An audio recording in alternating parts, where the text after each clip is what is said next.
Brentwood High School, I'm Madison Hebert. And I'm RJ Taylor. We begin with breaking news. Channel 9 has learned that one of your favorite restaurants is closing. Chick-Fil-A will shut down for 2 months beginning September 14th, 2 weeks from today, and will undergo major renovations.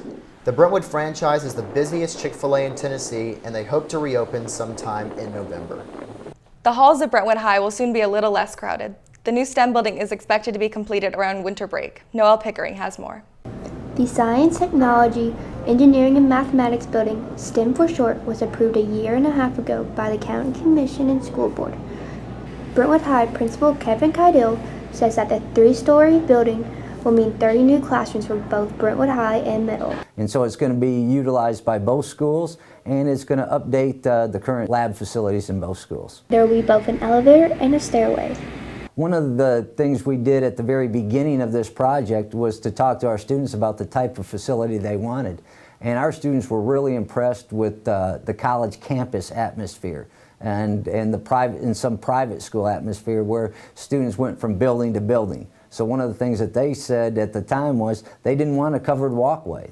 They hope the STEM building will be done in January so we can use it the second semester. Our whole building project was, I believe it's $17.5 million, but that also included the football field, to put turf on the football field. It included the new parking lot behind the field house, and it included the roadway that went to Granny White Park. Very excited about it. Can't wait to have it open, and can't wait to get some of our parking lot back. When the STEM building is done, it will free up space because currently Brentwood High has 2 portables and Brentwood Middle has 6.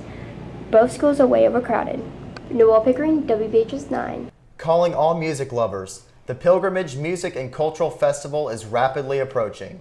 The annual festival will take place on September 22nd and 23rd from 10 a.m. to 8:30 p.m. at the park at Harlansdale in Franklin. Notable artists performing are Chris Stapleton, Lionel Richie, and Dave Matthews. Tickets are available for purchase online. There are new rules about where you can and cannot park or drive on campus. Garrett Linney has the story. With any new school year comes new rules. This year, there's a big emphasis on keeping you safe. When your parents are driving down Murray Lane, they can't drop you off on the sidewalk in front of the school.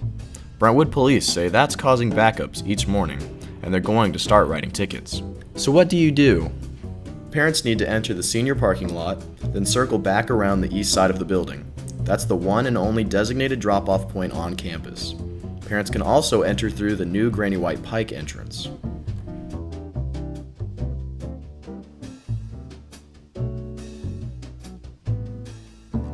Speaking of the new entrance, when you get to the sophomore or C lot by the football field, don't cut through the middle. New yellow stripes will be painted directing you around the side of the parking lot. Again, it's a safety thing. The entire lot will be closed most afternoons for marching band practice, so remember to move your car by 3 or you'll be towed. Because of construction on the new STEM building, you can't park in front of it or drive through the construction zone. That'll all change next year when the building opens. The entrance right in front of the BPAC is now an exit only. Do not enter signs are going up on Murray Lane. If you can't find a parking spot, you can always park in Granny White Park. Keep in mind, parking at Granny White does not exempt you from police searches. A few final notes. Don't park in faculty parking. Those spots are numbered. Also, remember, the speed limit on campus is 10 miles per hour. And a new state law makes it illegal to use a handheld cell phone in a school zone. Bluetooth is fine for parents, but anyone under 18 cannot use a cell phone while driving in a school zone at all.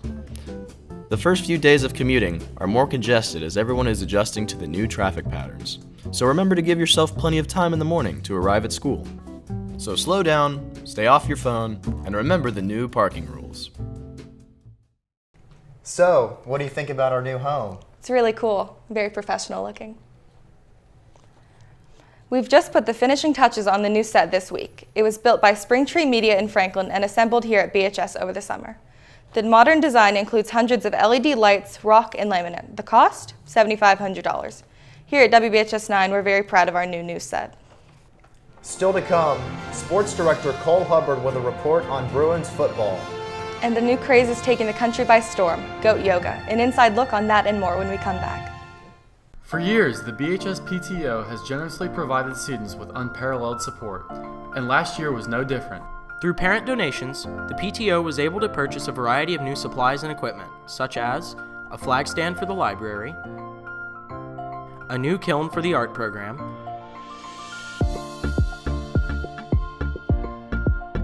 a 4K production camera for the TV and film program, instruments for the band, a trophy case to display all of Brentwood High's academic achievements, new calculators for the math program, and even a new skeleton for the art program.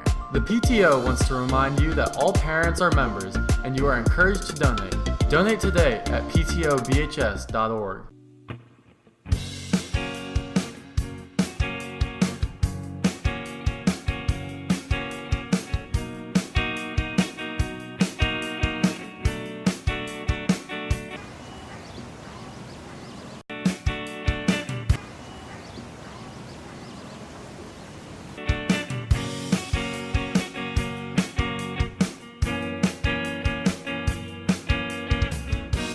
Icebreakers, to break the ice.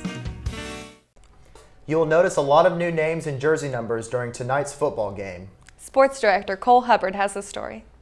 The Brentwood Bruins lost 36 seniors last year. This year, they're looking for a couple returning starters to lead them throughout the season. We got one of the most talented receiver corps of the state, and we got quarterbacks who can throw it, and we got the offensive line who can make plays up there. Yard line. The offense is led by a plethora of skilled players, but the quarterback is the one who has the most to prove. Well, we got plenty of young people stepping up. We got Kate Granzow stepping up for quarterback. We got John House, he's stepping up on the defense. We got a lot of youngins, and they're showing out.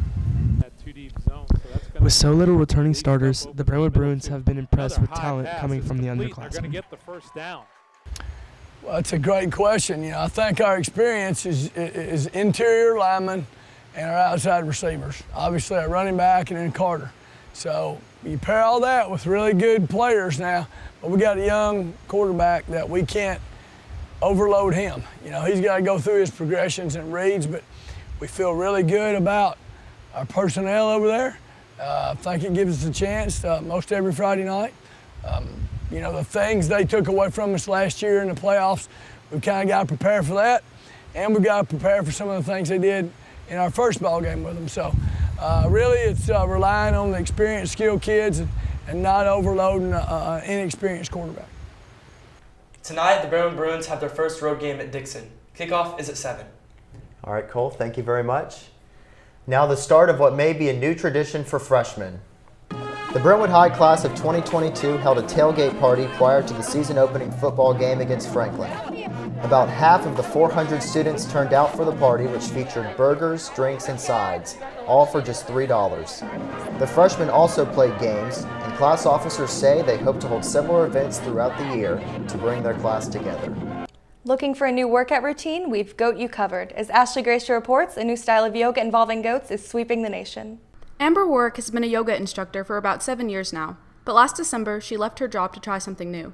I started with this company because I had a friend visiting from out of town and she wanted to come to goat yoga, so I decided to come with her and I totally lost my mind. I had the best yoga class of my life and I knew that I wanted to do it regularly. The company, cleverly called Shenanigoats, holds sessions throughout the Nashville area. The class size currently ranges from about 30 to 40 people, but research showing a positive impact on well-being could attract more people to this unique form of yoga. The health benefits, definitely stress release, and then depending on how you participate in the class, you can also have benefits of increased flexibility, burning calories, cardio work, that kind of thing. Along with promoting a healthy lifestyle for humans, Shenanigoats also looks out for the well-being of their animals. The baby ones are bottle fed. They just, they need to eat, they need shelter, and they need lots of snuggles because they're just curious and sweet. They love that human interaction. Above all, Amber encourages people of all skill levels to take part in this unique opportunity. This is really just a fun experience to come in with an open mind and you can get a little yoga, you can hang out with your friends, and you can spend time with goats, and you'll always leave in a better mood than what you came. Ashley Gracia, WBHS 9 News. 1 year ago, our eyes were on the sky. It was this time last year that Middle Tennessee was blacked out by the solar eclipse. If you remember, BHS students went to the football, baseball, and soccer fields to watch it. The next big eclipse in the U.S. isn't until April 2024. Can't believe it's already been a year since the eclipse. Yeah, I know. Thank you for joining us. I'm RJ Taylor. And I'm Madison Hebert. No school on Monday. Enjoy your Labor Day weekend.